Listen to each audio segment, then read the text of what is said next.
So FB Doom with the Doom WAD, it dooms. It actually dooms. This is amazing. Hey everyone, how are you all doing today? We are doing something a little bit different. It's about 7 p.m. in the evening. I've got my spicy water here and the missus is off at a going away party. So I thought I'll have a look at some of these awesome things that Waveshare / Luckfox has been sending me over the last few weeks, or probably a little bit longer now. I've been meaning to get to this, but if you don't know, they are kind of partner or sister companies. So they share a lot of resources. They're a bunch of lovely people, but they keep releasing new products, and I actually really do like their products. So what we're going to have a look today is at what looks like a giant Waveshare screen, a Waveshare box, but Luckfox branded Pico, Pico 2. We have some Luckfox boxes, and we have some generic boxes, and it'll be a bit of a surprise to all of us. And I've actually got another pile of boxes over there for another video of more Waveshare stuff that I believe is all ESP32 based. So I'm going to have a mouthful of this. I'm going to make sure that my audio is all good, and we're going to start unboxing these and testing out these cool new products that they've released. Let's check it out. All right, so curiosity's really got me about this Pico 2. Now, it's in a Waveshare box because that was just what is economical. But they told me that this is a Luckfox Pico 2. Oh, there's two in here. Neat. And they really said there's not much difference because Waveshare, of course, make a Pico 2. They said there really isn't too much difference, but this one is very cost effective. So you can see it's quite a straightforward board here. It's very nicely designed, very nicely laid out. Having the boot and the reset buttons on board rather than having to short pins is always excellent. And it is nicely described on the back there.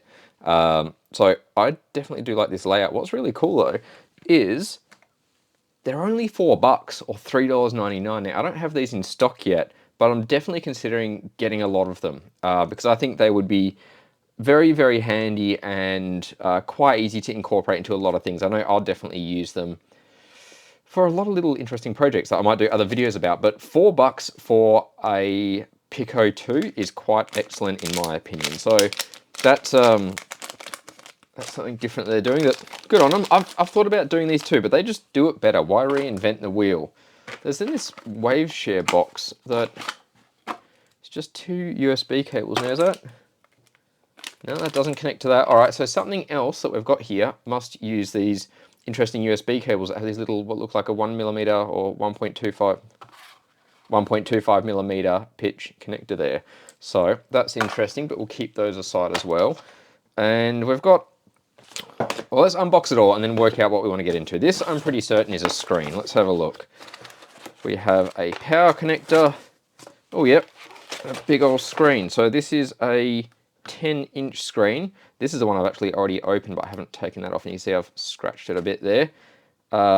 You have a power connector and you have a MIPI connector. So this one looks like it's just a straight screen, not a touch screen. What's it say? It does say DSI. You can't even see that, can you? What is that?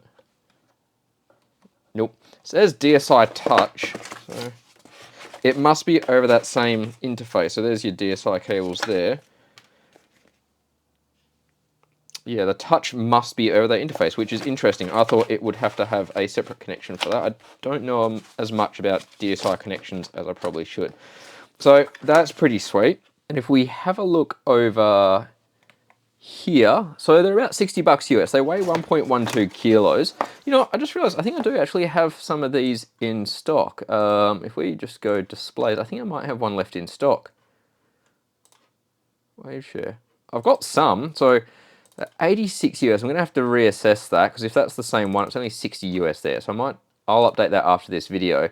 But they are quite excellent. Oh yeah, and we can see, so it's going to be, touch is going to be over those I2C lines, I'm guessing. But that's pretty cool, and it's got a lot of support, including the P4 for LVGL. I've got an idea, actually, of something I might be able to use this for. So we'll come back to that one. That's definitely cool. More displays are always handy. What's in these unnamed boxes? All right, that's something different. Is it? Okay, so I've got a pile of cameras. This is a bit of a different video, obviously. I don't know how long it's going to go for. I'm just going to sit here and keep drinking and unboxing things and test stuff out. Wow, these ribbon cables, I don't know if you're going to be able to tell much, but these are dense and really better quality than I expected. They're not your normal thin ribbon. They actually, I think, that must be an insulation layer on the back for the sake of the signal integrity. And they've got quite a hard connector there. So these are really, really impressive. There's two cameras. So where's my focus point? About out there. I don't have any branding. Oh yeah, MIS 5001. So adjustable focus, which is pretty sweet. Nice looking lens there. Good little cap, like that's a better cap than I'm used to. Let's have a look at the spec and what these do and what they're worth too. Actually, let's just quickly see why there's two different bags of them. More of the same awesome FPCs. Now these do look a little bit different.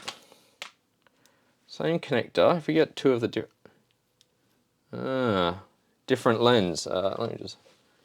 So there is quite a different lens. That is still an adjustable lens, still the same cap. Everything on the back looks identical, and even the labels on the front are different, but they come with a different lens. So let's go check out what's going on here. Alright, so we've got MIS 5001 5 megapixel A and B. Wide angle, high sensitivity, low dark current. Alright, we're a little bit confused here. There's $3 between them.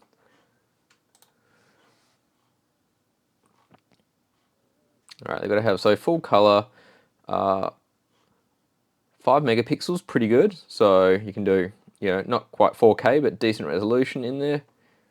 Okay, so two different lenses. We've got an f1.6 wide angle.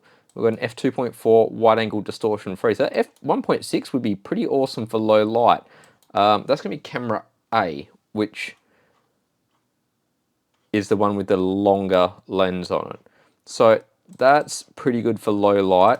Still very similar field of view. It's going to have a fair bit of distortion though. That's probably going to be some fisheye. So, ooh, that looks a bit odd. But at least they give you a really good example like that. Here though, you can see that it really does some amazing low light. So we might have to try these out of curiosity. Excellent. So we've got some cameras. Let's keep those in one of those boxes for now. I'm struggling to follow what we haven't gone through. So I'm going to put these out of frame. We've gone through cameras. We've gone through our Pico 2s. All right, we started to open one of these. So what have we got? We've got Wi-Fi antenna, two different boards, another USB cable, a power cable, some standoffs. So smaller bag is going everywhere. I know what this is. PoE module in an interesting form factor, but that's, that one. That is a pretty sweet PoE module. That's what the standoffs are going to be for then, isn't it? And I'm curious, that IC on there, I haven't seen before, and I've wanted to do some PoE circuitry, so I'm going to have to look into that. But that's a nice little design. We've then got our Luckfox Lyra Ultra. Now that is cool because I previously did a video about the Luckfox Lyra. If you jump over to the channel where you should be watching this, have a look here, you can actually see that I did this video a little while ago on the Lyra, which is an awesome little display-based product. So that's probably why they've sent us the display. So we've got that display here, and this is the Lyra. So you can see there's the Lyra in the bag there, which has that USB connector, and then you've got the Lyra Plus that I looked at too, which of course has that Ethernet connector. So this is the Lyra Ultra, which looks pretty nice. We've got two different sets of headers. We've got our USB connector there. It's the Lyra Ultra W then, because it's got the Wi-Fi connector. You got an RTC battery pin there, which is excellent. Your PoE pins. What are those ones? Not too sure on those pins, but the doco will tell us. USB-C connector, display connector, and all of your supportive circuitry underneath with eMMC on board. So that is a very nice, especially given the PoE capability, which would go, if I can be slightly, there we are. So that's what the extra two pins are. So they're power pins in there that the PoE header connects to. So that is quite nice, and you just of course put those standoffs in there to use it. Now I'm not going to do that yet. because I want to use this and be able to access the pins and the reset button and everything like that if I wanted to. So we'll keep that off, but judging by this then, I may be wrong. Yes, all right, so we've got two sets. We've got, this one has Wi-Fi, and they sent one without Wi-Fi that also has another antenna in the box. So we have two, focus, that's what it is, focus, there we go. We have two different variants here. You can see lacking the Wi-Fi module if I put them that orientation. So both have PoE. We've got a USB cable for each. We've got the standoffs. We have two antennas. One of those I'm just going to chuck up above me as a spare, because obviously only one needs them. And the Ultra is pretty cool. Let's have a quick gander at what this one does over here. So if we get rid of that, Ultra, actually let's go to the product spec. So 3506G2, 3506B. Interesting. So they're a very similar SoC, but this has 512 meg, which is awesome, instead of 128. So that's a very interesting SoC off the top. And then the original Lyras had the Ethernet option, of course, but didn't have Wi-Fi. So now we've got the option of Wi-Fi. We've got the MIPI interface that can do HD-ish, or yeah, that is HD. We have extra ports now, so you can have a hub expansion, which I do not see here, but I'm guessing it's going to be through some pins. We'll look at that. And you've got 29 pins as opposed to 24, and just 4 GPOs, which is interesting. Plus onboard Ethernet and onboard 8 gig. Wow, so instead of your 256 meg SPI flash, you've got 8 gig eMMC. So this is an ESBC, as for embedded purposes. This is basically an SBC, but a very low power SBC. So that is pretty awesome. Lyra Ultra, getting started guide, pin out. Let's have a look at what these 4 GPOs are that they... No, I want the Lyra Ultra. Getting started guide. Okay, I'll have to let them know about that, because that's a bit wrong, isn't it? You see, there is a build route image, and they've got information here about QT. So the reason that I think they've probably got this information about QT is because QT can write directly to the frame buffer. Now, of course, these don't have a HDMI interface or anything of the sort, but what these do have is the MIPI MIPI DSI interface, which is for a display, D for display, C for camera, that can connect to this display, and the Linux frame buffer, FB0, you can write to that. So if you have QT5 writing to the frame buffer can be output to this display. And that's how a lot of those, you know, the ESP32, P4 or H4, whatever I tested, work. But this is, of course, running Linux. So this gives us some cool options too. I'm actually very excited to play with the Lyra Ultra. I'm very curious with, all right, we know what this is. I'll get some more stuff out the way. We know what that is, get that out the way. Very curious what's left in these boxes. So let's keep these aside. Come back to them, maybe, we'll see that little connector. Okay, so, so there's a speaker connector over here as well. So that's your RTC battery connector. Where's my focal point? RTC battery connector there, Wi-Fi connector. You have a speaker connector there to go to little 8 ohm speakers. I do have 8 ohm speakers in stock. I assume they'd be 8 ohm.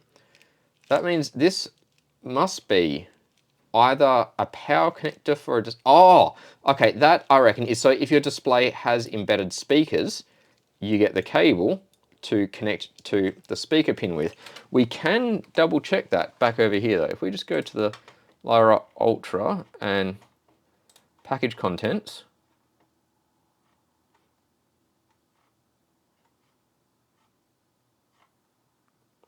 Okay, so apparently that is meant to be with the display, which is going to be that one. All right, somehow that ended up in the wrong box. Maybe they threw it in, maybe that's me just unboxing stuff and getting excited. I do that sometimes. We know what that display is. Oh, I'm just gonna leave it there. That's not really in the way too badly. These two boxes, Luckfox branded, still don't have any branding. We have more USB. These USB-C cables, which are 2.0, are excellent. This is definitely different. No Wi-Fi on there. Okay, we got Wi-Fi. That's why there's... Okay, what I reckon is I've probably unboxed these and just shoved it back in the wrong box. But these arrived weeks ago, and I've done a lot of other stuff since then. So I really don't know. This is... Oh, hang on. Neither of these have Wi-Fi. Weird. All right, let's have a look at what this is. I think I know what this is. I think they told me about it. But they do send stuff to me sometimes and not even tell me. I had to email Doreen, my account rep, and be like, hey, did you forget to send me an email? And she goes, yes, I did. We sent you some stuff. I said, yes, I noticed. It's just turned up. Thank you. I'll get to it sometime soon. So let's have a close-up look at what is the Luckfox Nova.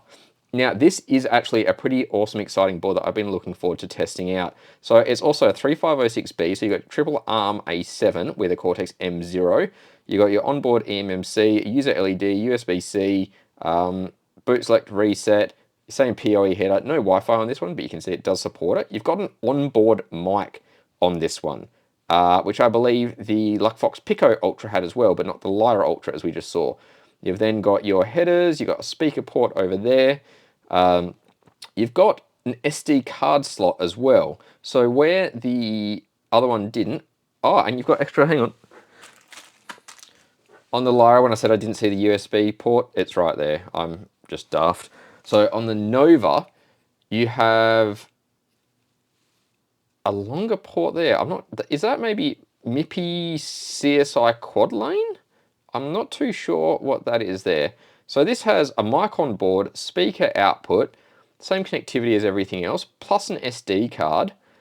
This is very all-round. Now, I don't know whether this is input or output. So let's jump over to here again and go to Nova.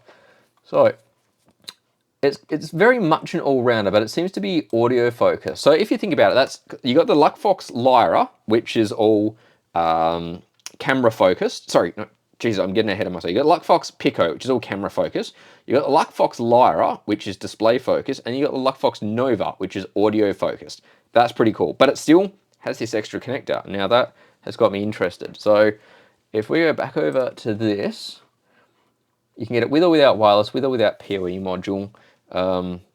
It came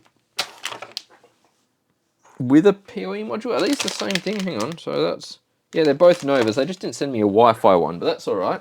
I've got plenty of Wi-Fi and USB Wi-Fi adapters, and we can use the same PoE module, so that's fine. Oh, I was just showing you stuff, but I was showing you stuff over here, but the camera was set to over here. You'll live, you get it. I can't be asked editing this one today. So, it's the 3308. I misread that. It's not the 3506. Completely different. 3308. So we have quad core A35, whatever it said before. Yeah, A35 to 512 meg. So very similar to the Lyra Ultra, like 512 meg DDR, onboard, Ethernet, PoE, option USB, all the pins, but it's just a higher powered version. And of course with different connectors. I still want to know what that other one is. Pardon me. I know. All right, 12. What? 12, analog digital audio interface. I need the documentation for that. I'm really confused. So it doesn't do camera. It's just got this, yes, it's got speaker interface, SNB microphone, analog audio interface. Now, just out of curiosity, I'm just going to check these speakers that I've got and see if they've got the same 1.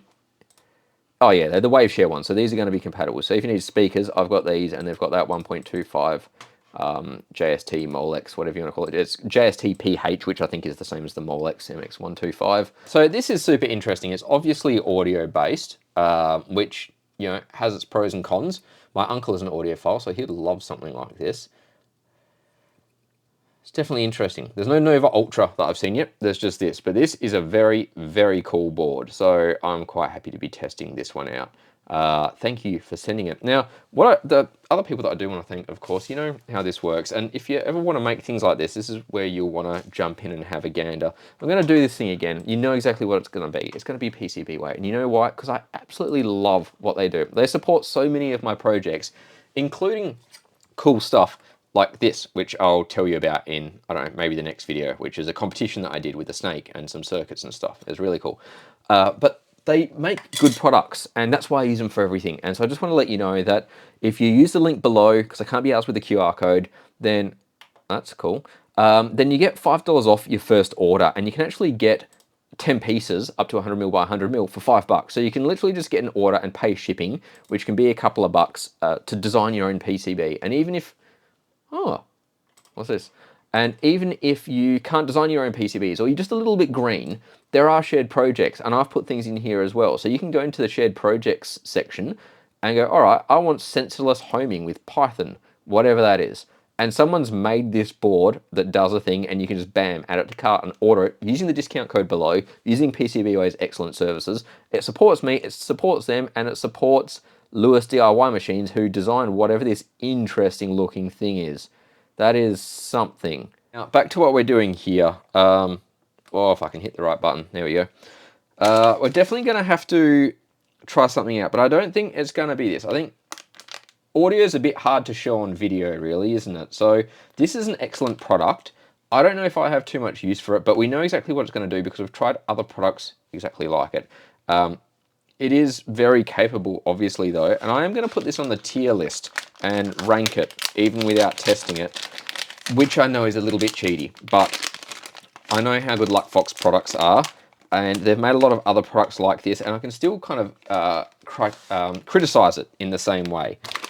But that still doesn't explain this. I do have an extra antenna, but that's a sparey. We can get these things out of the way. And now, let's really have a bit of a play with... I want to test out one of these cameras. In fact, both of these cameras. And I want to test out the display. And for that, I don't have a PoE connection here. We'll use one of these. I'm probably going to do it with Ethernet. Yeah, Ethernet will be easier for me. And we're going to need one of those ribbons, and we're going to need this display. So what we're going to look at is how easy it is to flash, how you even flash it. I'm going to be doing it from Linux, but their instructions almost always include Windows. We're going to connect it up to the display and just see what it does out of the box. And then I'm going to grab one of these. What's that? That's a Lyra. I'll find something with a MIPI CSI port, and we'll connect one of these cameras to it and see what they look like too. So give me a few minutes to unmess this entire situation just created next to me, and we'll try this out. All right, so we've got all of these out. What we're going to do is we've got the display, the Lyra Ultra, and I've also got myself a Pico Plus, so it's got Ethernet and an onboard eMMC that we can connect to the display with. And I've got the low light camera because that's the one that interests me a lot. I do a lot of nighttime photography and astrophotography, so that one definitely interests me. If you're making a PoE camera or something as well, of course that's going to interest you. So if we go to the computer and we'll get rid of these things, we want to go over to the Lyra product information, where are we? Image flashing. So they explain the different versions and how you got to flash it. They do have their images all on Google Drive, and I do keep whinging to them about that. We're going to go Ultra WEMMC and download this zip file. Now, I'm probably going to hit something here that you'll see all the time. Check this out. Download. It's going to be over quota. No, is it not?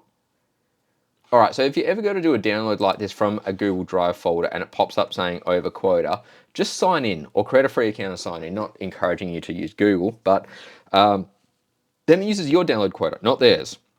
So in this instance, we were quite lucky. And in here, we have a few different files. So we will double check the instructions, but I'm pretty certain this is going to be nice and easy. We'll dump this just in my downloads folder, and we'll go back to those instructions. So flashing eMMC on Linux, ADB, yep, mask ROM. We know how to do this. We don't. Oh, they give you an RK flash. So I've played this game before, and you don't have to use that. You can actually completely skip it. What I've done here is on github.com, Platima, SBC images. I'm pretty certain I came across this and I wanted to fix it with something else, probably the Lyra. Driver assistant SD. It must be that one. So that's probably what it doesn't come with. Yeah, because I didn't put extra files in Lyra. Did I actually explain it back here perhaps? That would make more sense.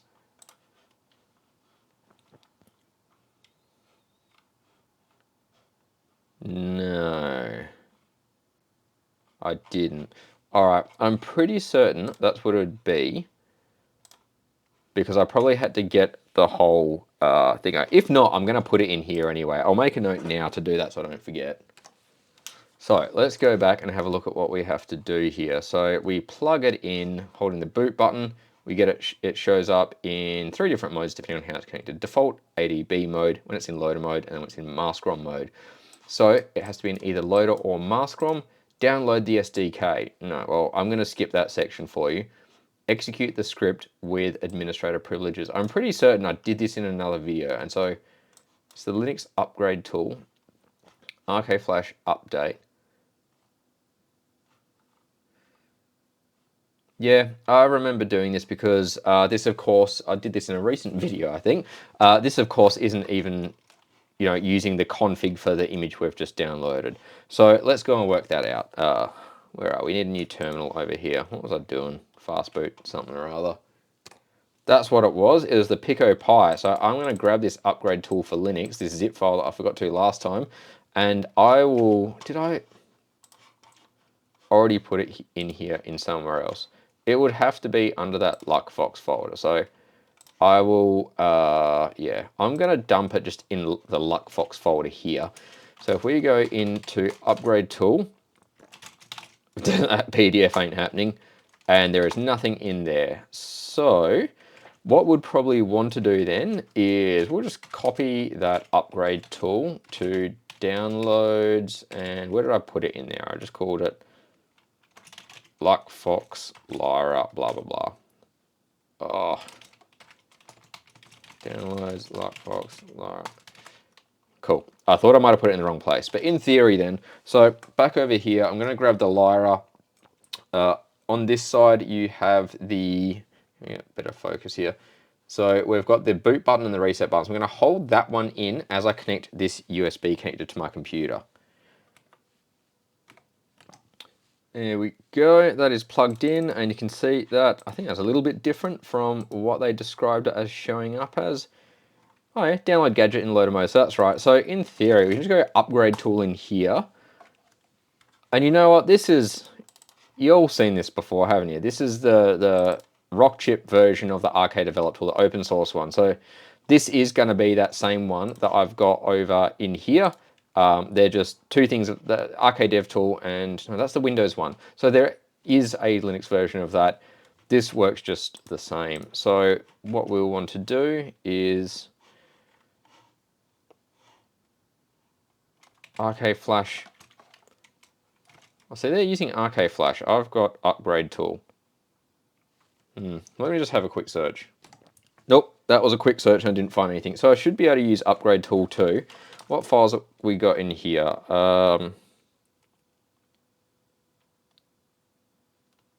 Interesting. So generally, if you want to flash everything, it's going to be that one. So let's just do that. We don't want to upgrade the loader because that should be fine. So we're just going to do UF. So let's do upgrade tool UF update dot image. I'm pretty certain that's the one. That looks happy enough. It should reboot and then we should see it as an ADB device and just be able to ADB shell to it. I should have checked first if or what version of the image was on there, but we have downloaded 250417, so very recent. What else have I been downloading? Nothing interesting, nothing that I have to blur out.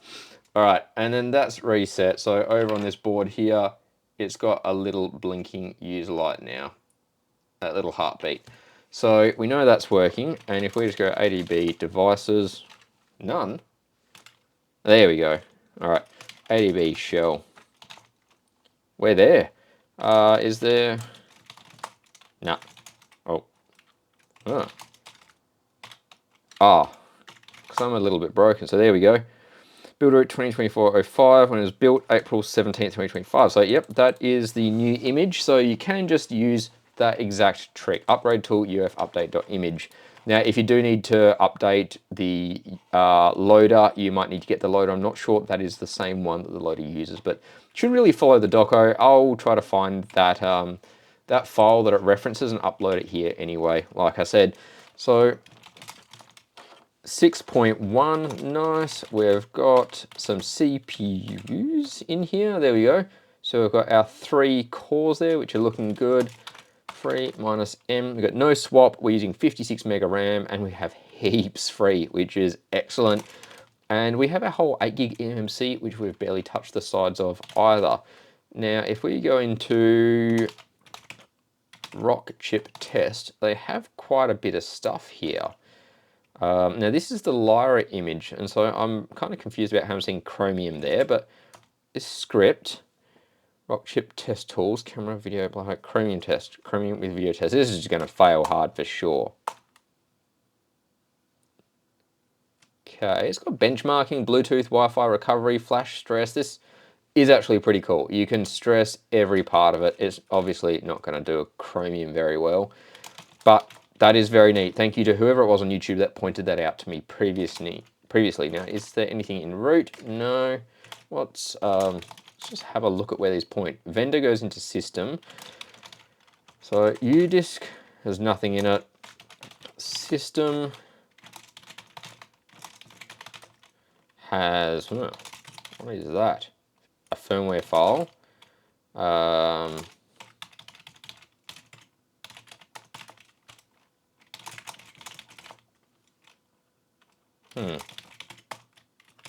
As a folder. Oh, okay, yep, firmware for Linux firmware for the devices that are attached to it. That's fine.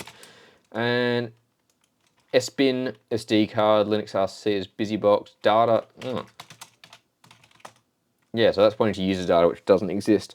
And we've got a dot resize there, so we know it's expanded for the partition. So that was very easy to flash. It's very quick, and it booted very, very quickly.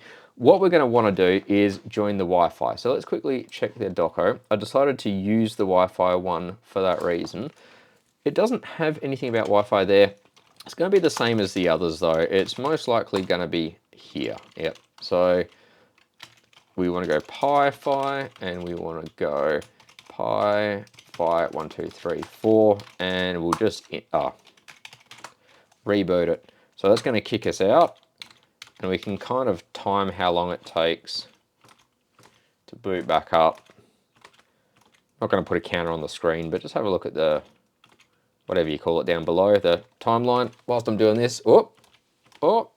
Hey, there we... I don't know if you just saw what I did or if you followed it exactly, but it wasn't very bright, and I'm just sitting here holding my drink now that I didn't even take a sip of, dumbfounded at my own actions. Oh, it's 7:30, I should eat soon too. So, back into the shell. The next one that we want to look at, we're going to come back here, so we will connect that to a display now that we've got that flashed. I do want to have a look at this with the camera though, so we're going to pop that up, get our nice chunky ribbon cable in there the right way around, push those back down, and connect the other end to this in much the same way. So probably easier from behind. Oh, this is a fiddly connection. Why is that? That looks the right way up. There we go. All right. This is a stiff FPC, so I'll just put a pinch in that to get it sitting where I want. Take that cap off as well. And then I think this has already got an image on it from last time I was playing with it. So let's try to get my USB cable straight so we're not going to tip it over. That's not happening, is it? All right. So that should boot up now, and we should have another ADB shell to jump into. Now, if we look back over at this documentation for the Pico, which is up here, they've got two different sets of Picos actually. It's this one that I want, it's the RV1106, and they of course have, yeah, this is the 06. They have quite a few different variants now, including the WebB, which I will show you in another video. I have one sitting here. I forgot about Luckfox config. All right, that might help with... Oh no, that does that. That is cool though. That is definitely very, very cool. Peripherals and interfaces. Camera. So, connect it up. We did that. And you'll see that file when it recognizes it. Connect to it over RNDIS. You can have a static IP and then you can stream from it. All right, so do we have an ADB shell? No, we do not. Is it even, oh, Whew. All right, that's not good. I just noticed. Yeah, it doesn't feel too hot. That was not in straight. That is a boo-boo on my part. So that possibly killed this board and the camera, depending on what I've just shorted.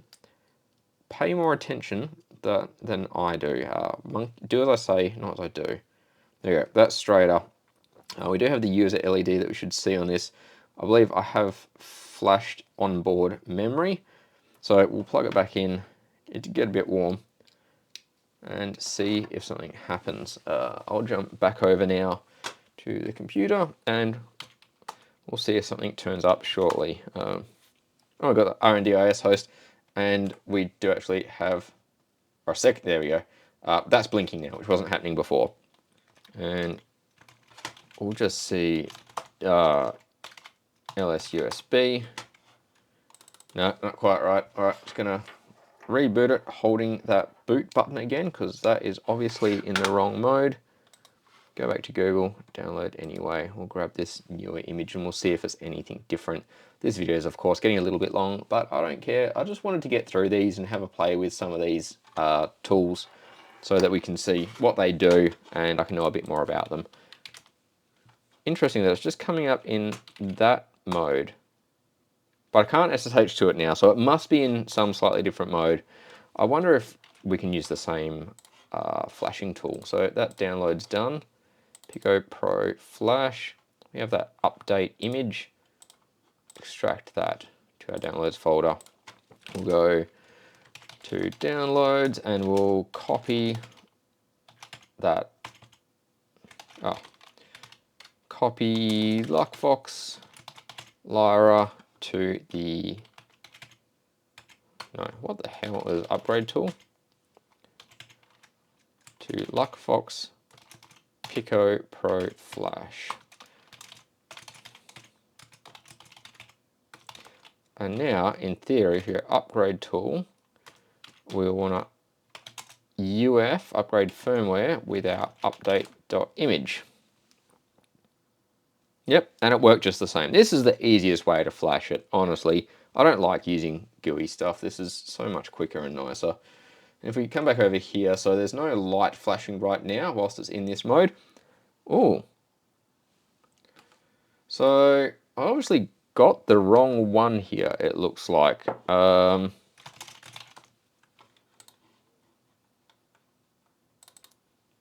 no, that should definitely fit. What is going on? So this is definitely a Pico. Oh, wrong one. It is the Plus that I have. So that would be why. Let's go getting started, preparations, Pico Plus. We'll download the right image. I might even skip ahead. It's 752. I'm going to write this down. 752. Skip. I'm definitely not going to edit this tonight though. Not with how late it's getting. I didn't even want to edit it at all, but I know me, I will. I'll edit it a little bit. Pico Plus image. And all we really need is just that update.image, 34 meg, download. Well, this camera might not be compatible with it. I didn't even really look at that, did I? Cameras. Go to the camera, it should tell us what it's compatible with. That download is nearly done. Pico. All right, so let's redo this. I'm gonna get a different unit, one sec. All right, I have my Pico Pro / Max 256 meg, so that is the Pico Max, I believe. Gonna plug this camera back in, making sure that I plug it in all the way properly. There we go. And we're going to do the same thing. So I'm going to hold the boot button on this one whilst I plug that in. Hold it for a few seconds to make sure it definitely goes into that boot mode. And then we'll let go. So, not that it's using the camera at the moment. We should, in theory, just be able to run that same image because that was the right one for the wrong device, if that makes any sense. Pardon my creaky chair. And then we'll see if it's actually picked up the image and we'll see what this low light wide angle camera looks like. Let's give it a tick, that's nearly done. I think for this last one, I definitely need to get something going on the display. This is going to be interesting. Oh yeah, I didn't change there, so I just pressed up and I'm doing the same command again.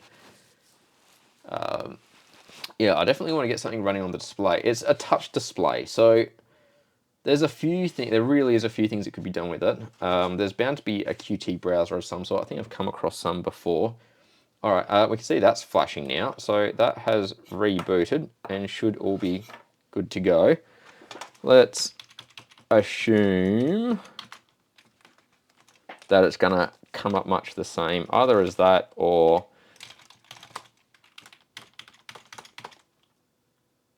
the little light is actually doing a lot right now. Oh, no, it's doing something.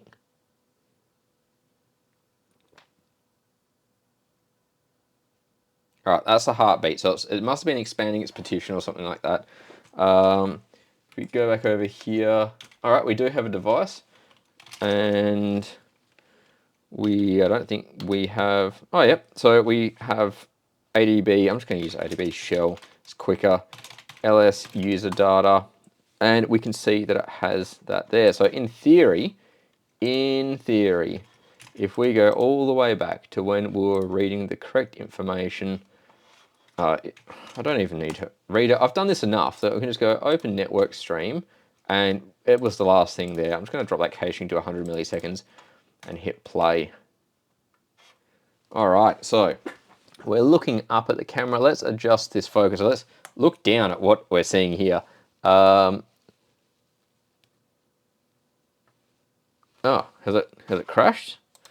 So this is just not responding. So let's just stop that. That can happen if you do get that. Usually your buffering's too low, and it just starts to have a bit of a fit. So if we set that buffering a bit higher, yep, all right, sweet. So looking back down at it now, the lag is really weird. I'm just adjusting the focus the wrong way apparently, with that bit of lag. Look directly above, and you can see what I'm seeing on all the different screens, so that's quite excellent. Now let's start testing it out. It's low light. We'll go back to this. Oh, I'm not even sure which one I was just showing you. I'm pretty certain you were looking at that one. Now you're looking at this one. So this is what it is seeing. This is a live camera feed. That's my normal camera. So this camera up here is that camera, and yeah, if that makes any sense to you. Obviously got a lot of light going on. The image that I'm seeing right now, this image on your screen is really good quality. I'm quite amazed by it. It's obviously low light, so let's first turn off these two lights that I've got overhead and see what that looks like. All right, so we can see some keyframing there, or some delta images. That's still really, really excellent. Just gonna turn off the big light overhead in the room. Wow, all right, I'm gonna go turn off the light. I'm just gonna close the door. That is phenomenal low light. That is really, really good. You don't understand how dark it is in here. That, I'm gonna have to grab another camera and plug it in just to show you the difference, all right? Let's go back to here. All right, with that camera, that's how dark it was. You can't see anything. So, this is my Razer Cairo Pro Ultra Max, whatever. And then if I switch over to the Luckfox camera, the thing can see heaps. Like if I point it down, yeah, it can see way more than the Razer can. That is awesome. So let me go turn the lights back on because I can't see and I'm going to trip over stuff and hurt myself. There we go. That was really, really good. I'm really impressed. Alrighty, this is the last thing that I want to have a look at. So I'm just going to quickly tidy this up again, and then we'll have another crack at it. Alright, so what they've done here is actually pretty interesting. The screen comes with this cable that we saw before, and that means it can go on, you know, if you've got your, that would be the other way around, but when you've got a normal 40-pin Pi header, you got your 5-volt and your ground like that. However, on this, not necessarily. You do have that USB connector though, which does the same thing. So this still has the same on one end, but on the other end, it's just leaching the USB power. So if we plug this in, we then have to plug this in. So this is going to cop a fair bit of glare, which I'm cautious about. That looks like it's going the right way in.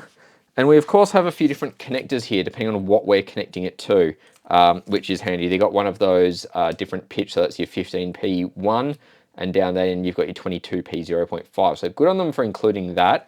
I have actually had a rant about that before. I have not just SBC images, but I've got a cameras repo too, where I just started actually keeping track of some of this stuff because of the different types of connectors, and that's just for cameras, but of course it applies to displays too. Oh, there. So you can actually see it. It applies to displays too because it's still a MIPI connection. It's using very similar signaling, just a display. Well, it's just a display in a different direction, really, isn't it? So I'm going to grab the long cable here. These are slightly recessed so that they don't get damaged. So you will want to use some tweezers just to pull the catches up like that. Check which way the ribbon goes in, which is that way, it looks like.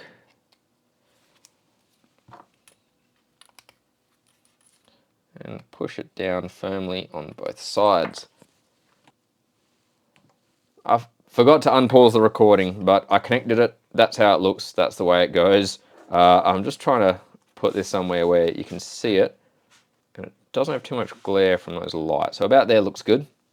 Don't need any of these other connectors for now. Let's just give it some power. This is the one we just flashed before, so we know it's got an image. And let's just see if anything comes up on the display. Now, whilst that's booting up, if we go back over here and have a look at their displays, we'll just quickly check the specs for this. See what resolution, what sort of brightness, all that sort of stuff. As you can see, they're starting to make a lot of displays, and they look really good too. This display, 1280 by 1800, 10.1, capacitive, 10-point touch, toughened glass, 400 candela per meter square, 178-degree viewing angle, IPS. Excellent. That is a nice display. So how do I use it? I want to go over here. You plug all of that in. Oh, that's a cute little display. Do I have one of those somewhere? I've got similar. I've got these. So I think I've got some of these in stock as well, and I use these for some other things. I've got the HDMI version of this, but I think that might be the same connector. So USB, HDMI, your SBC can mount, and these are a great touch display that have little feet and some awesome artwork. So if you want a smaller display, buy one of these from my shop. Got them in stock. Supports me, supports Luckfox making these awesome products and awesome branding. So this display though, if we go back here, once it's all plugged in, how can we... Yep. We know all of that. So we'll want to try that and make sure it actually picks up the display, and you can see the modes here. So we go ADB shell, and excellent. We can see the display. That's what we want. What's next? Display test, mode test, vertical bar test, standard mode. So I want that one in there.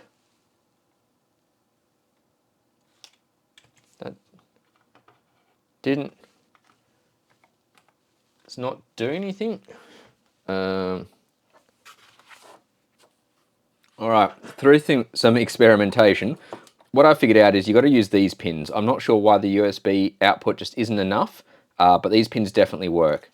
So I've plugged that all back in now. I've got the screen set up. Still got my Wi-Fi antenna on. Let's give it some power.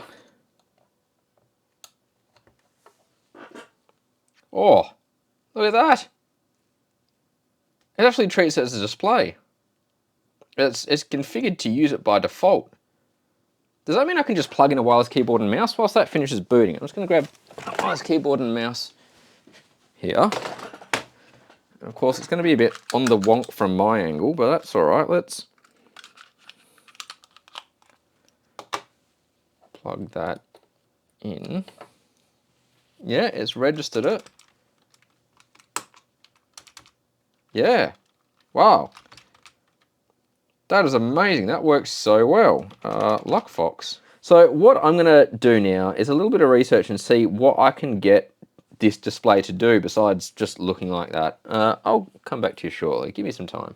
This is for sure going to do it. We have a frame buffer doom. So let's see if this will just work. I don't even know if I'm set up for cross compilation yet, but let's grab it, try to compile it and see what happens. Yeah, that doesn't take much apparently. So I think I actually did it. I first had to grab SDL from a zip file, extract it, and then compile and install that for ARM. So that was the command that I used there. And I found FBDoom and a doom.wad file from the internet. So I compiled FBDoom through their instructions too, and pushed it across. So now over here, we've got this. And if I just get that away from the camera there, it's going to be, okay, there we go.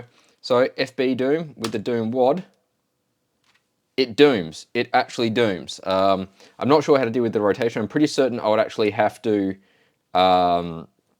recompile the image for this because I don't have XRandar or anything to really tinker with the settings, but this is amazing. Graphics, high messages, screen size. Oh yeah. Sound, I haven't enabled sound, I compiled it without it, but yeah, we'll just, wow, I have not played this in so long.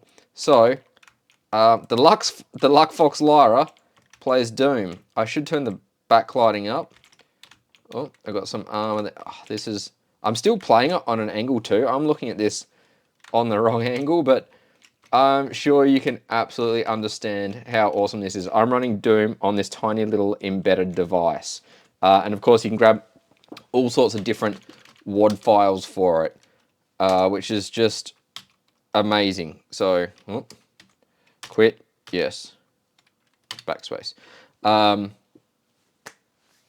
You can do cool stuff with this display. If you want to rotate it, if you want to change the resolution or the mode, you can do that just by rebuilding it from the SDK, but the display works and outputs, and in fact, if you used one of these displays, it would probably almost be a native resolution. No, that's a completely different connector, so it can't be used, but the Luckfox Lyra range can play Doom. I'll include links below. I'll make a note now so I don't forget. So to quickly recap, we did the Luckfox Lyra, the Luckfox Nova, the 10-inch display, and the Luckfox Pico 2. They're all excellent. I'd say the Lyra is probably really, really up there. The Nova has that weird connector that we're not too sure about. The fact that it can play Doom is amazing, and they're all excellent products. So I'm going to put them all on the SBC tier list. If you're not sure what that is, click the link below. But I'm just, in fact, I'll quickly show you here. It's really simple. I'm just starting to rank SBCs as I have a look at them. So if we fly through these, as far as price and availability goes, I don't stock them. They're mostly out of China, so I'm going to give that a 4 out of 5. Features and specs for what they're designed to have is really good, especially the Nova having that SD card slot underneath, the PoE options, the extra cameras, all really good. Their documentation and support is probably about a 3. There was some, pardon me, examples missing there, but yeah, they can easily pad that out, and they do usually watch my videos, so I hope that gives them some information. Performance and reliability is through the roof. I'm going to give that a 5 out of 5 because it's doing everything it's advertised to do with no issue whatsoever. And accessories and compatibility, I like it. So I'm not sure if these cameras are still a different format or if they're using a standard connector now. I know historically they use some different connectors. Oh, no, that was the cameras. These displays are a standard camera display, so they've done perfectly fine there. They've got PoE. They've got SD card slot in the Nova, not in the Lyra, but they do in the other variants. USB-C power, they support displays, they support third-party displays and connections. They've got a pretty standard form factor, so common hats. I'm going to give that a 5 out of 5. Accessories, sorry, it does Arduino. No, but it does Doom. And there might be a way to get Arduino running on this, I'm not sure, because you do have the M0 core from memory, which might have some access to those GPIOs. So these are all A tier. What I'm probably going to do, though, is actually give the... the Nova would be an S tier, except for one thing. Lack of documentation around the product in general, and especially that weird port that we saw. I've got it wherever I've put it. That extra port that we don't know what it is along there. If there was some documentation that demonstrated how to use that, that would be an S tier product. So please, please Luckfox, fix that up. But thank you all for coming along. Thank my patrons. If you want to support me, do definitely go jump in over here. There's early access to everything. It costs you like $3 US a month, and I'll give you some support. Like if you're trying to do this too and you get stuck, I'll help you out. Thank you to PCBWay, of course, for just making great products and supporting this channel. And thank you to all of you for coming back. Don't forget to hit that like and subscribe. I really appreciate that you've stayed this long as I just mess about with this cool stuff that I've been sent. And I've got so many wild ideas for this now. I'll catch you in the next video, maybe in a week or two. Take it easy.